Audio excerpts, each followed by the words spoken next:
Welcome to the new Cyber Frontier, bringing you the latest news on the local Colorado economy and initiatives that focus on the development of cybersecurity economics. You don't have to be a computer or cybersecurity expert to get plugged in. Your host, Chris Gorog, brings it straightforward, asks the tough questions, and brings the cyber world to a level of understanding for everyone. Chris is personable and opens up with our guests on the issues we all would like to see addressed. You can find us on the web at www.newcyberfrontier.com. Now join our host as he introduces the topic for today's New Cyber Frontier. Welcome to today's episode of New Cyber Frontier. Today we have a great show because it's of interest to me. We are talking to Molly Kocialski, the director of the Rocky Mountain Regional United States Patent and Trademark Office, and also a 20-year patent attorney before she even got there. So welcome today, Molly. How are you? Thank you for having me. I'm really excited about this. Yeah, I am too, because I am right in the trenches here, heat of the battle, working with some people to file IP protection. And I heard you speak at an event here in Colorado Springs for the National Cybersecurity Center. And I thought, this is just awesome. We have a big student base of people that are working on new things, developing interesting things. So much cybersecurity, we'll say, entrepreneurship going on here in Colorado Springs. And we wanted to talk to you about what are the first steps. So many people at the stage that I know I've been at are like, smack, where do we start? So first of all, give us a little bit about yourself. So kind of a background, how you got to where you're at. And we're going to be talking about cybersecurity, but you don't have to go there as a focus. I want to know about you, Molly. Okay, so I started out as a chemical engineer, believe it or not. Every patent attorney in the United States has to have an engineering or scientific background before they can become a patent attorney. And then, of course, we're also, gluttons for punishment, because on top of getting an engineering degree, then you go to law school and you get a law degree. And when I came out, I really wanted to do intellectual property. That was why I went to law school. It was why I was really interested in getting through the law school process so that I could be an intellectual property attorney. And when I got out, I went into a small firm, and I did all kinds of intellectual property. I did patents, copyrights, trade secrets, and trademarks. And I really enjoyed doing all of those things and all of the ancillary work that goes along with it, like licensing and agreements and contracts, and I even did litigation for a long time. That explains Oh, sorry, I didn't mean to cut you. You say that explains something, because when I went looking for a patent attorney, there isn't very many of you guys out there. So it's all the training, and takes a special person to want an engineering degree and then a law degree. Yes. The statistics are, we don't keep a super accurate count of how many people are actually registered patent attorneys that are still active at any one given time, but our best guess is that it's somewhere in between 45 and 55,000 people across the United States. So while it is a kind of a small band of brotherhood, it is also very easy for someone to find a patent attorney that knows their technology and knows their background. And so that's one of the things, right? When you're getting started, do your due diligence on who's going to represent you in protecting your intellectual property. Because, at the end of the day, your intellectual property might be the only asset that's left in your corporation. And it might also be the foundation that launches your corporation and your business beyond what you ever thought possible. So it's really, really important to find the right person to help you. There are people out there who unfortunately are not acting in your best interests. In fact, the Federal Trade Commission just got an injunction against World Patent Marketing in the Southern District of Florida for defrauding people and saying that they would help them prepare patent applications and then market and license their invention. And they had no intention of doing that. They were defrauding their customers. And the U.S. Patent and Trademark Office worked with the FTC to help, submit evidence and prove that that was what was going on. Interesting. So that's my first piece. Yeah, that's the first step, right, for anybody, I think, when they're looking at, okay, I have this great idea. for business. I have this great, whatever it might be, right? Whether it's a widget, whether it's a gadget, whether it's a software program, I have this great thing. What do I do next? And the first thing that you want to do is find someone to help you. Okay. Well, let's take a break here from our sponsors. We'll be right back because I want to hear more about selecting somebody and also talk about what are the different types of IP. Be right back. We'll be right back with the rest of today's show right after these brief messages from our sponsors. Cyber Resilience Institute helps build strong cyber communities designed to prevent members from attack. Like building a neighborhood watch, it takes coordination and a sharing community to protect our identities and valuables in the virtual world. Typically, we hear that organizations know they need to do something to protect their cyber assets, but don't know where to begin. Let Cyber Resilience Institute help your community create an action plan. Cyber Resilience Institute will build your community or business marketplace so that it is designed to support a collective cyber defense. Contact them for more information at cyberresilienceinstitute.org. All right, welcome back. We're talking to Molly Kocialski, the director of the Rocky Mountain Regional United States Patent and Trademark Office. Molly, before the break, we were talking about selecting somebody to help you when you're at the point of your new business, looking for, what is the first step. And having done this recently is interesting because I'm in cybersecurity. And how would you, because when I looked for patent attorneys, there wasn't very many of them. The choices weren't large. And I was trying to find somebody local that I could work with, that I could see. Do you think it's better to pick somebody that might not be local, that is in the same area as you're filing? Or what's your thoughts there? That's a business decision, and it has to do with your own comfort level. For a lot of people, they like to be, in the same room when they're explaining their invention rather than trying to do it over, some sort of video conferencing or over the telephone. With today's technology, I don't know that you really need to have someone in the room with you, although at some point early in the process, you probably do want to meet with them. But for me, paying to educate your patent attorney about your technology might not be the most cost-effective way to proceed. So if you can find somebody that already is in your technology area, you're already starting with a commonality, that basis of language and that basis of understanding that you can launch off of and hopefully realize some cost savings there. Yeah. Other than just doing a Google search, is there a repository, a good place to say, here's the best patent attorneys, here's a ranking system, here's what they're specializing in?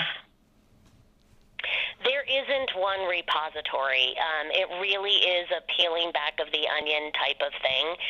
But every patent attorney that is registered in the United States is listed on our database, which is www.uspto.gov.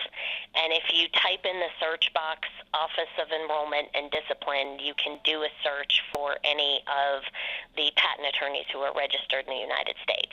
And that's where I would start. And then for those people, you can look up their names on websites, and every single law firm lists their specialties, they list their degrees, they list the things that they've been involved in, and you can see who it is that's in your technology area.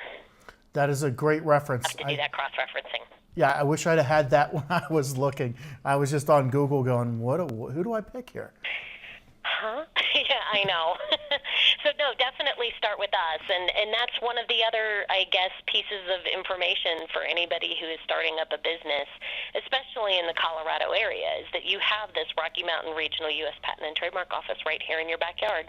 We're at 1961 Stout Street, and we're here to provide you with information and options. So give us a call.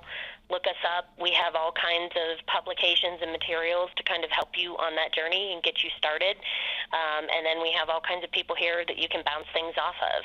We don't provide advice, of course, and we don't provide free assistance for any of the people that work for the office, but we do provide information and options that you might want to consider.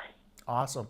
So on the information and options, let me know, let's start with, what are the different types of IP protection? Is there a set number? I mean, I've looked into patents, trademarks, copyrights. Can you give us a rundown of what the different ones are and what areas they cover? So there are four main buckets of intellectual property, and I call them tools because I prefer to think of intellectual property as a business tool. And the same way that you would create a fence around your garden, you want to pick the different tools. You can think of the intellectual property tools as your fence posts. And you're going to set them up at regular spaces around the garden that you want to protect. And then in between those fence posts, you're going to be using agreements, either employee agreements, non-disclosure agreements, but you can think of those agreements as the barbed wire in between the fence posts. And just like you would for a garden, right, that either changes size or shape or grows in different places, you're going to look at those fence posts not just once and consider it done, right? You're going to be looking at them to see, do they need updating? Have they been weathered enough that I need to replace them? Do I need to consider additional fence posts along the way so that I can protect my garden a little bit better? So for me, intellectual property is a portfolio type of thing, and it's definitely a business decision. But you want to be considering every form of intellectual property that you can. There are four main categories: patents, copyrights, trademarks, and trade secrets. Pretty much all of them have different flavors. For example, in trademark, there's trademark, service marks, and then trade dress. And then within patents, there's utility patents and plant patents and design patents. So, but the main categories, patents, trademarks, copyrights, and trade secrets are relatively settled. I think that's where everybody thinks about intellectual property as a whole. Okay, so if I develop something and I'm a young person, I'm like, wow, this is something I think I could protect, I could form a company around. You picked somebody that's going to support you. Now, if this is, do I start out with, say it's a software product, do I start out with a patent or a trade? What do I start out with there? It would depend on what you're trying to do with your software product. And just in terms of, let me go back to one thing. So with the America Invents Act of 2011, there were a lot of changes to patent law in particular. But we established, the U.S. Patent and Trademark Office established a pro bono patent program where you can get free help in writing your patent application. The group that manages that is out of Mikasa Resource Center here in Colorado. It's called ProboPat, and Jennifer Rothschild is the administrator of that. I can get you her contact information if you want to put that somewhere on your website for people who are looking for that information. But you can also just type in ProboPat to one of your search engines and go from there. Yeah, definitely. You can send me any links and I'll put them underneath the write-up when we release the show. Perfect. So that's one option, right? And especially for students or people who we refer to them as under-resourced, but who have that next great idea, we really want to support them because we recognize that people who start up small businesses create new jobs that didn't exist before. And, for the U.S. economy to be strong and to be considered the foremost economy in the world, we need people creating new jobs. So we need small businesses. And we want to make sure that we're supporting them in whatever way we can. So the pro bono program came out of that. And then, we'll use software as an example. There's multiple ways that you can protect a software program. If it's a game, trademarks might be particularly appropriate, especially with respect to if you have, relatively unique characters. I hate to pick on Super Mario Brothers, but, right, you definitely know Mario and Luigi. Those are trademarks. And then you might want to think about, you're definitely going to be thinking about copyright. You're also probably going to be thinking about trade secret in terms of being able to keep this, especially if you want to keep your code proprietary. You're going to think about trade secret and how much of your code can you lock away so that no one can get access to the source code. And you might even consider patents. It has become a little bit more difficult to get software patents following the 2014 CLS Bank versus Alice case, but it's not impossible, and the big guys are still doing it. And it behooves the small guys to at least take a look at that and figure out whether or not it's something that would work for them. Yeah, that was something that, and that's why I asked about software that I was confronted with. Do you look at a copyright or a patent, and what part of it and what differentiates when you have a software or a process within the software that is probably patentable? What are your thoughts on that? I wouldn't think of them as either or. Okay. I would try and think of them in conjunction with each other, right? Because so perhaps the overall functionality of your software program doesn't make enough technological changes in hardware to qualify for patent protection. But if you have particular modules that do, you might want to think about protecting the modules through patents. With copyright, you definitely want to consider how much of the program do I want to copyright? Am I going to copyright individual modules, or am I going to copyright the entire software program? But you can do them together. They're not mutually exclusive. The only two forms of intellectual property that are mutually exclusive are trade secrets and patents. So a patent is a right to exclude others from making, using, selling, offering for sale, or importing into the United States items that are covered by the claims of the patent. The quid pro quo for the government granting you a patent is that you explain to somebody how to make and use your invention. If you're explaining to somebody how to make and use your invention, it's really hard to keep it a secret. So that's why trade secret and patent are kind of those mutually exclusive thing. Although, right, they can exist in the same product sometimes. That has to be done very carefully.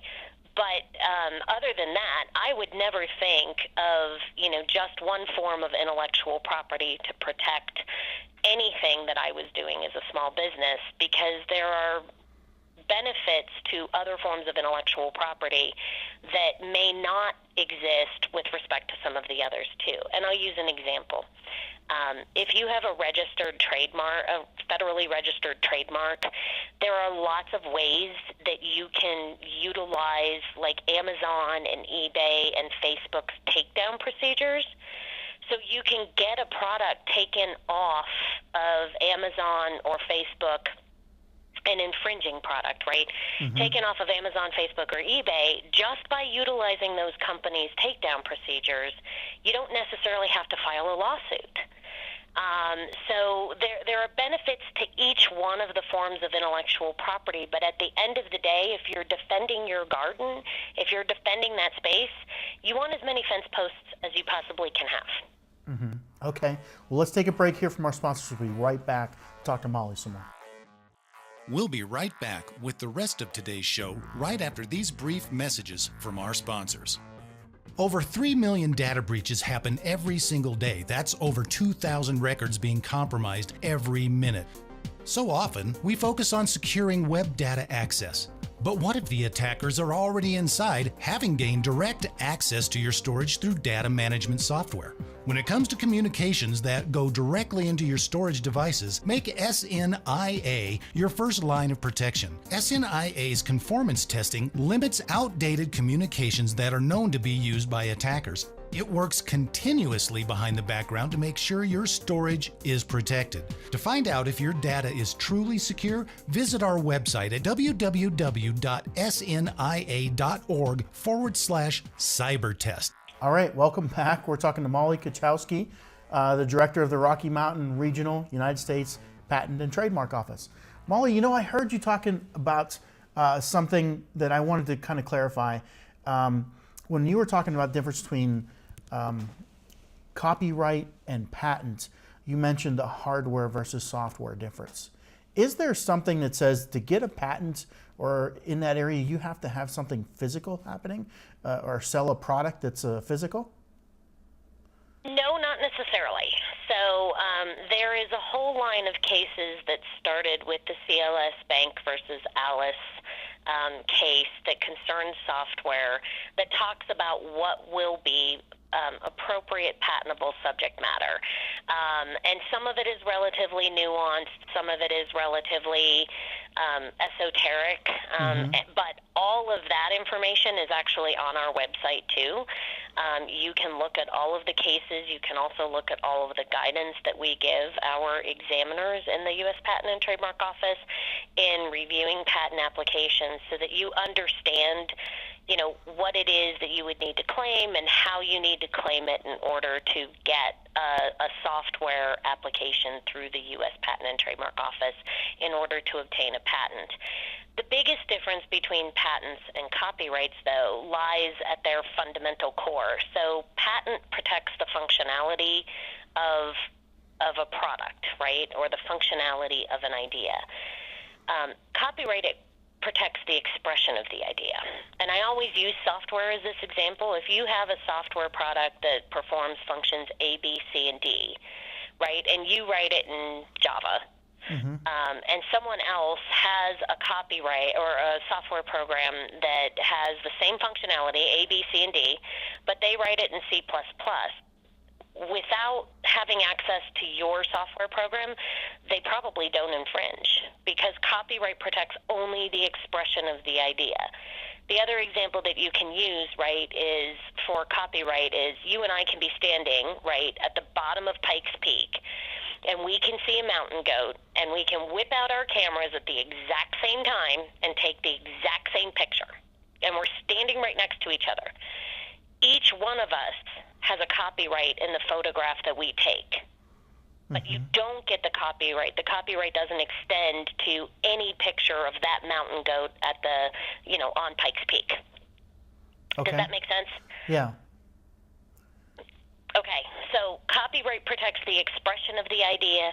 Patent protects the functionality of the idea, and actually how it works and how it interacts.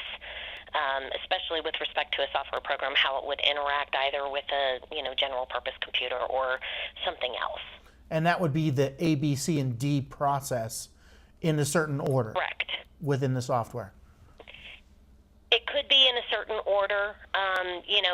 All of that would depend on how you were trying to claim your invention. Perhaps, you need to do A before B, but you could do C or D whenever you want. Okay.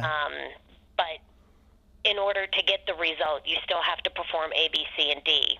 Maybe in that order, maybe not.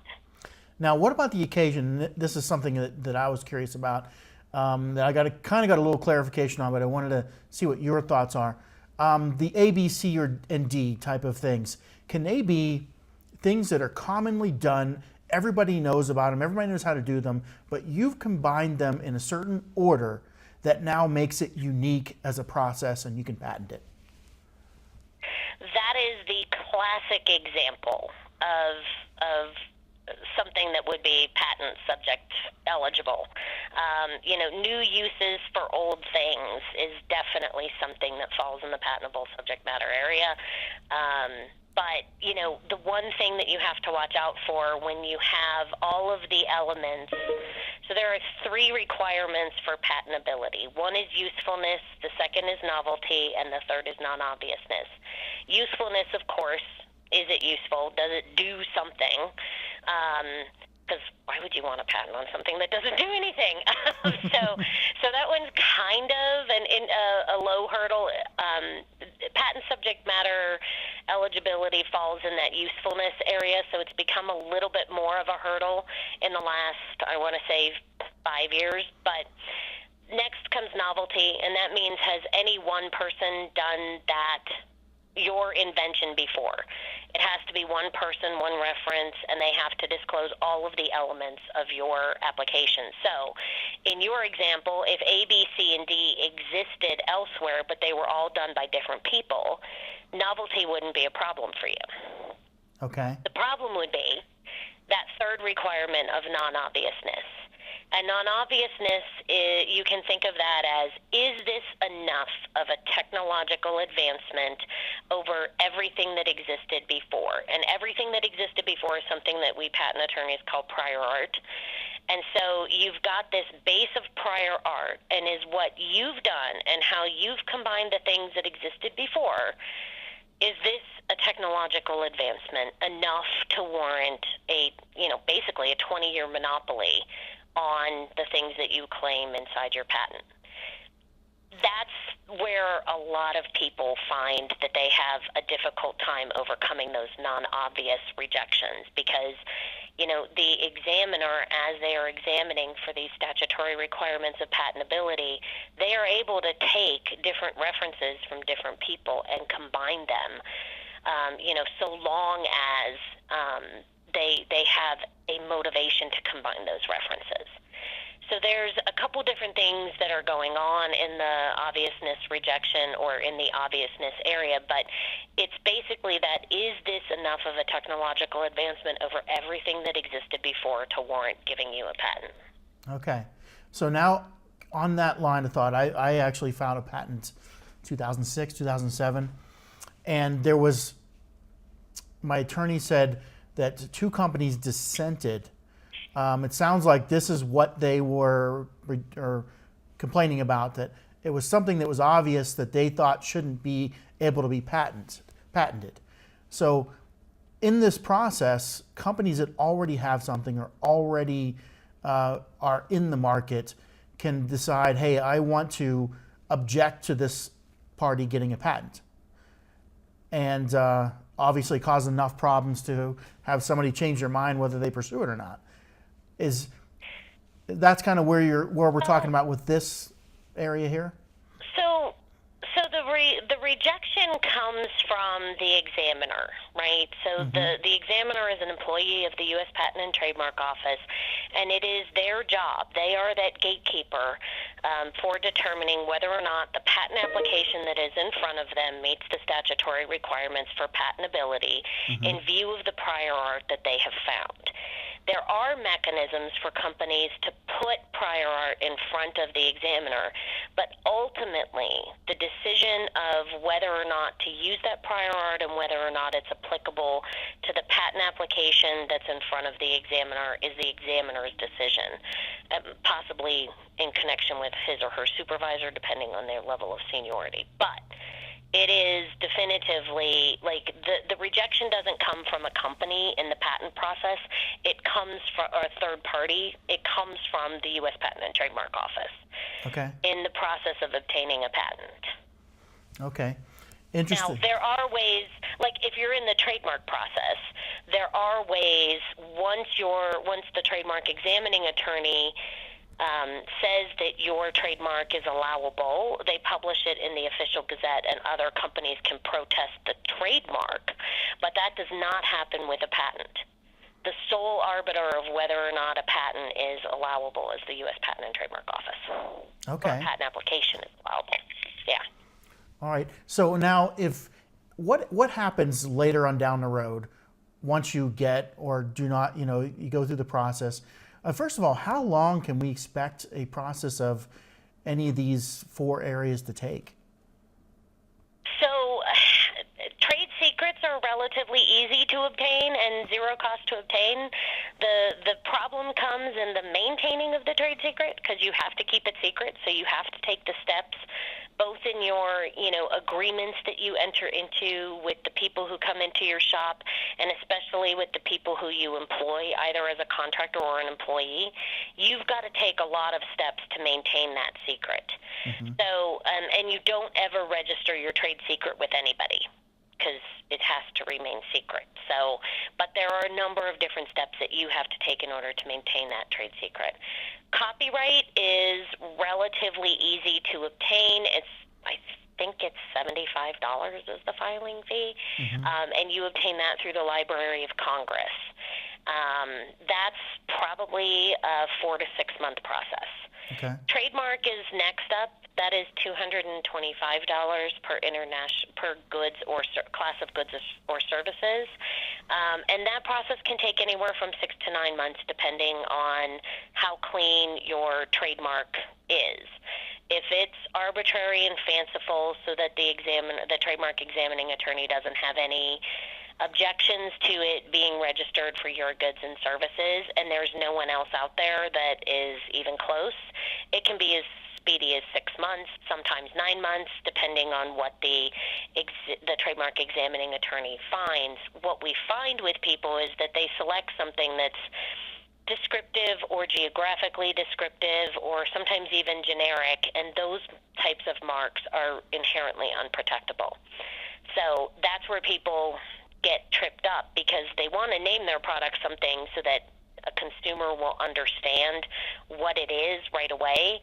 But if that's the understanding that the consumer has, then it can't act as a source indicator, and it can't be something unique showing that you're the purveyor of those goods or services. Mm-hmm. And then, so that's trademarks.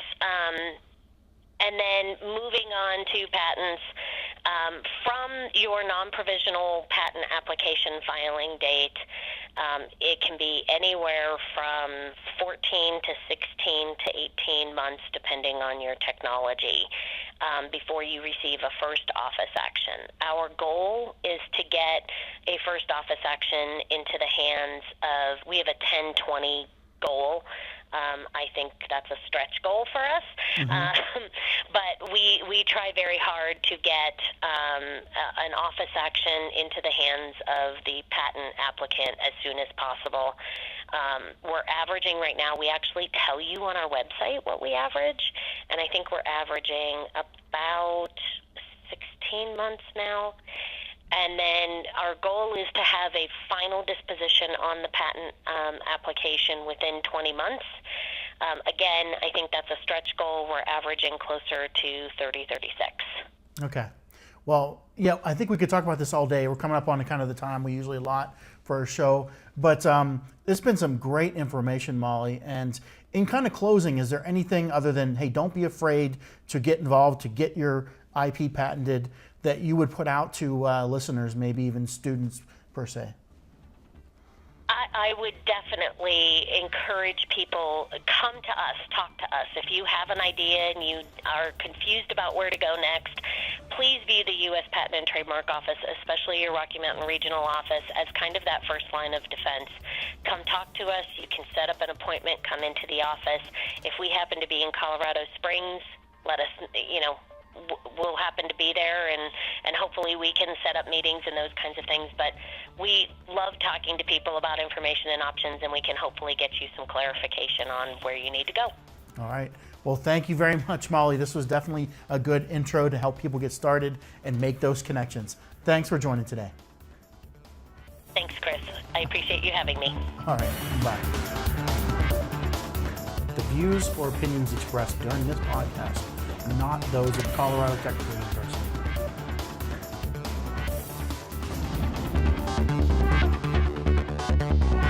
We hope you have enjoyed this episode of New Cyber Frontier. Remember to get involved. Often we think that someone else will handle privacy and security in the virtual world, but you are the only one truly in command of your virtual fate. Join our mailing list so we can keep you informed of breaking news and new releases. If you have an idea, if you have a question that you would like to hear answered, or if you want to get involved with our efforts, reach out to us at newcyberfrontier.com. We also encourage you to visit our sponsors' links, as they are the ones that really make this show possible. I want to thank each of you for supporting the show, and we look forward to seeing you back for the next episode of New Cyber Frontier.